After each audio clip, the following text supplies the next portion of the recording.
Aujourd'hui, je vais vous parler d'un skill important qui est comment fonctionne une habitude. Parce qu'en fait, nous sommes remplis d'habitudes.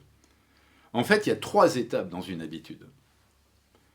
Il y a d'abord un déclic qui va enchaîner dans notre cerveau une routine. Cette routine va aboutir à une satisfaction et ainsi de suite. Prenons l'exemple du bruit de la machine à café, c'est le déclic. J'allume une cigarette, c'est ma routine. Ma satisfaction, c'est que j'ai de la nicotine dans le sang, ainsi de suite.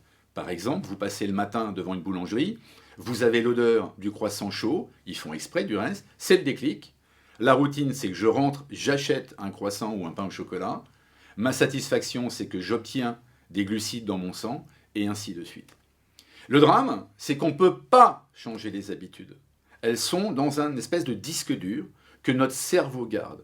Ce qu'il convient donc de faire, c'est de substituer une ancienne habitude par une nouvelle, en comprenant à chaque fois quels sont les réflexes qui sont mis en œuvre dans chacune des étapes, que ce soit au niveau du déclic, que ce soit au niveau de la routine, ou que ce soit au niveau de la satisfaction.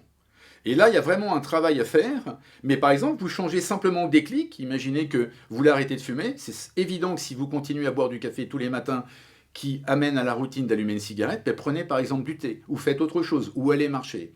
Donc au début, c'est très difficile de substituer une nouvelle habitude, mais en fait, ça vient très très rapidement, et je vous encourage vraiment à le faire, que ce soit dans votre vie privée, ou carrément dans la vie professionnelle.